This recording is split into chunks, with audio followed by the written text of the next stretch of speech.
socialism, knowing full well that it's failed everywhere, but they won't bring it out. But if in you the don't tell anybody system. it's failed everywhere, you'll get them to do it again. It just drives We'll me. do it right this time. It's never been done right. Yeah, I trust the Democrats to do something right. All right, sponsor this half hour, Hamburg Quick Lube, 7554 East M36. It's right there at the turn on M36. 810-231-0121. Call them up and find out what days and times they're open, but they're open most days on the normal hours. There's a $5 off full-service oil change coupon in the current, COURANTonline.com. You can just go to that page, print it off, and take it into them. Tell them we said hi. Yeah, and tell them you heard it here on the radio, whatever. But go see the guys at Hamburg Quick Lube. That's where I get my oil changed. So the last time I went in, I was trying to pull the coupon out, and he's like, "Gary, you don't need the coupon. We know. We're just trying to track, right?" So you can just tell them, "Hey, I saw it in the current," and they'll probably be fine with no coupon. Yep. Let's take a quick call from Tom in Detroit. Wants to talk about Democrats' tax increase. Hey, Tom, welcome to the show. Yeah, thanks for taking my call. Yeah, you were just talking about the proposal. The Green Deal. Okay. Yeah, I'm having a little trouble keeping track of all the details, names, and stuff. I guess I had way too many concussions when I was younger. But one thing that occurs to me is that I read a few Supreme Court cases, and I think it was either Knowlton versus Moore in 1900 or Flint versus Stone Tracy in 1911, where the Supreme Court said that luxury taxes are a lawful excise, and at the same time, that basically that was opposed to a direct tax. For anyone out there who doesn't know, there's two great classes of federal taxation. It's direct and indirect. The excises are in the indirect. The point I would like to make is I believe it's incumbent upon the government to actually make the assessment that any type of tax that has a self-assessment is basically unconstitutional, and I don't even think it can be termed as a lawful direct tax. If you have a property tax being a direct tax, the government gives you your assessment, and you either pay the price or they send them in with guns to take your house away. Basically, that's all I had to say about. But you said self-assessment. If somebody's making $20 million, they could say, well, that's a lawful excise. We can take, whatever the Congress says they want to take. But they can't make the person do a self-assessment. What brings up self-assessment? What do you mean? Yeah, I know what it means. When you do a 1040, you assess yourself. Okay, that's, you file a statement or return, and that's your assessment. I think it's 60/20. No, I think I'm wrong about. There's a code section in the Internal Revenue Code that gives the Secretary of the Treasury or his delegate the authority to make a return for somebody who doesn't file. Okay, Tom, I'm not following. I turn in a W-2. I don't self-assess. I report what I made. It's pretty much a matter of record. Are you talking about self-employed people, maybe? Well, okay. I'm just talking about a self-assessment. Now, I haven't filed a tax return for over 35 years. And really? And you said that's Tom in Detroit. He's at the corner of. Don't give us your name and letters from the IRS from time to time. The last one I got, they actually committed mail fraud on the face, and I brought it to their attention, and I haven't heard from them again since. Yeah. So usually when I point out mail fraud, use of a fictitious name, 18 U.S.C. 1342. Usually they don't want to play with me. When I had to do a hearing, what they call a collection due process. They wouldn't even face me in person.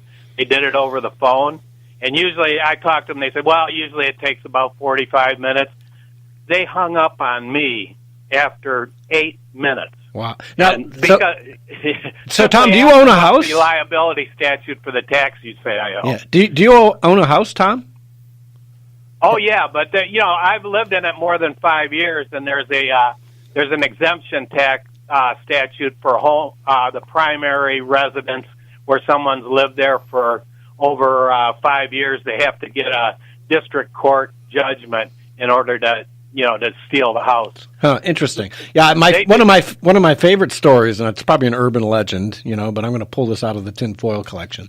Was some dude, I knew a dude who went to the IRS. They said, "You owe us blah blah blah. You haven't filed blah blah blah," and he pulled out a briefcase and said, "Here's all the laws. Show me where it says you can constitutionally tax me." And they got up from the table and walked away, and he has never paid taxes since. I don't know if that's true or not, but maybe that's similar to what you're saying, because if you haven't paid in 35 years and they haven't come taking your house. Well, there have been Supreme Court cases about the federal income tax, and so didn't they change the law? I mean, to make it constitutional?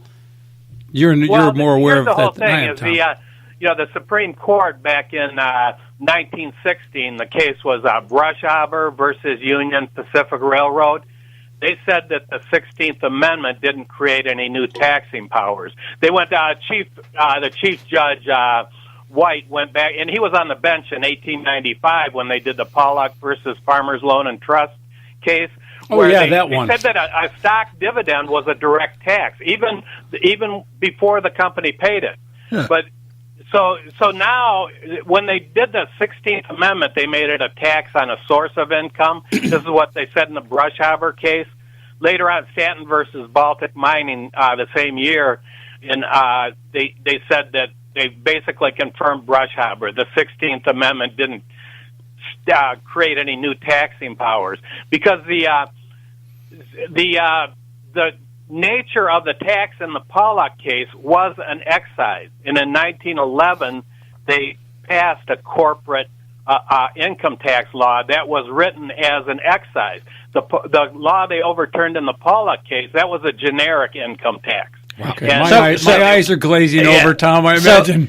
Tom, it gets so complicated, but it's really simple. Yeah. So, Tom, as we the difference between direct and indirect taxes. As we get closer to tax day this year, Tom, I want you to put together a little project for us, something that maybe takes 20 minutes. Let me say one more thing.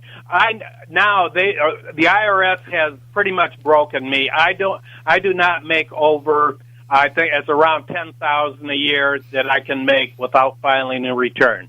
They don't bother me then. It's right in the 1040 instructions, who must file, and there's a number in there. If they get, W-2s, 1099s, what have you, that's gross income. If it's under that amount, I think it's like $10,500. It's probably more, but, they tell you don't have to file. What if you lived in a barter economy then?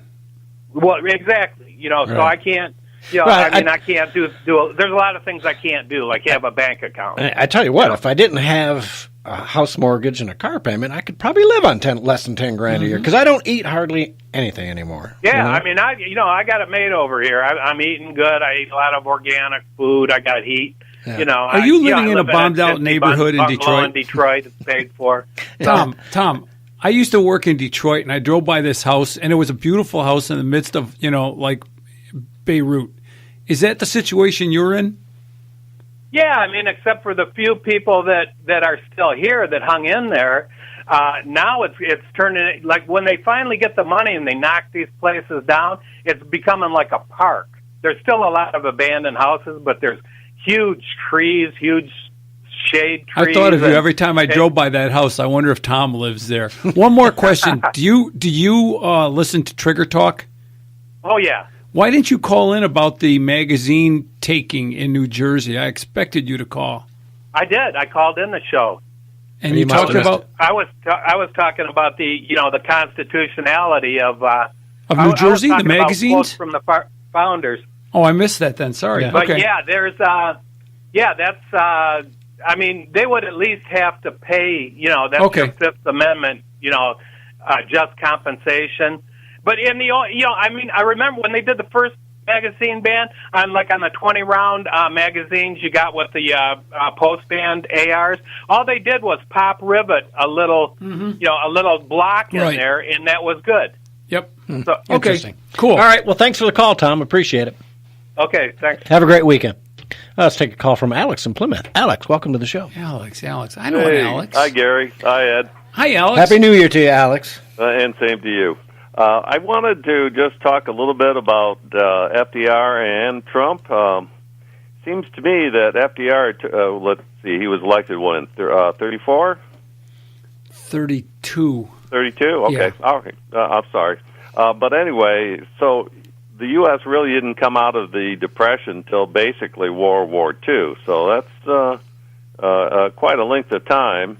And the contrast is Trump was elected 2 years ago, and the economy is just roaring right now. Yeah, well, it's really nice, because people keep crying stock market. You know what, everyone needs to chill out and relax, because I talked to a couple of where my 401ks are at, and they all said, I'm not worried. Why? Should we be worried? They all said no. People just need to relax. Mm-hmm. The economy, the economic indicators are all fine, and we saw that in the jobs report that came out yesterday, right? Yeah. 312,000. They blew it away. They were expecting 189, and it was 312 or 320. Folks, just relax. The economy is solid. The report this morning said that unemployment went up. Do you know why it went up? Because more people are working? More people are looking for work. Exactly. Yeah. Because employment also went up. How does employment go up and unemployment goes up? More people coming off. People are coming off and into the market. Yes, that's looking for jobs. Right. Yes, exactly right. So what's more important, the stock market going up and down or people working? It's like a Frank Capra movie. I'm glad you said that, Alex or Ed, because here's the way I look at it. Stock market going up and down, that's Wall Street doing good. That's correct. The hell with Wall Street. What I want to see is Main Street do good. Yes. And that's people going back to work. So the Trump economy is working for Main Street. So all you people that say the Trump economy is bad, you're a bunch of racists, because we got more Mexicans, Hispanics, and blacks, and every other strata going to work than we've ever had before. Alex, did we cut you off? No, he's still there. No. I was just listening to you guys go. No, I meant talking. The thing I wanted to point out, too, is that, FDR was popular for his base because he was making make-work jobs. But Trump is making real jobs, and he doesn't seem to get the credit from the media. Big surprise there. But the one thing that FDR gets credit for is for the Social Security insurance program. But I just wanted to let you know that it was Otto von Bismarck of old Prussia. Germany that actually first started the first Social Security type of retirement program. So we can't even give FDR credit for the originality. To carry that analogy on, Alex, if you'll remember that Obama was fashioning himself as a type of FDR. There were Time magazine cover, I think it was, of him posing as FDR with the cigarette holder and all that. And there were many, many people who were, comparing him to FDR because of his social policies to pull us out. And we had 8 years of extended recession. Yeah. We had slow growth, and FDR had slow growth. Up to 38, he had slow growth, and then it crashed again. Yeah. I find it laughable that occasional cortex can actually say, I'm like Abraham Lincoln and FDR. No, you're not. No, you're not. You're not even close, lady. You need to go sit down and read a book for a change. Well, along those lines, Pelosi claimed that she had the same authority. She had the same authority level as the president. Of authority as the president. Yeah. Get out of here. Read a book. So, Alex, before you go, I want to get your take, because I planned on bashing Mitt Romney all hour, but we haven't done any of that. What's your take? What's your take on? I'd like to weigh in a little bash bit. Away. Go away. Go ahead.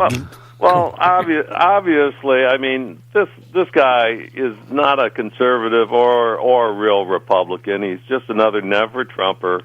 He's sort of a backbiter, and I don't know. I doubt if he'll get reelected. Yeah. A global elitist and a carpetbagger to boot, because he had roots in Michigan, he had roots in Massachusetts, right? Yeah. Right. And yet ends up going out to Utah because he's a Mormon. Yeah. He goes to the only state in the country where people would actually vote for him, which is Utah, which is filled with Mormons. Yeah. Right. And gets elected as the senator out there. Riding on his presidential candidacy coattails. You know what I mean? That's really. I don't know if he had any coattails left from that. Well, yeah, but it was notoriety. I'm ashamed that I voted for him. Yeah, I'm ashamed that I voted. I didn't have any choice. It was him or Obama. Voice, so there's no shame. But Mr. Romney, shut up. I'm ashamed I bought into him.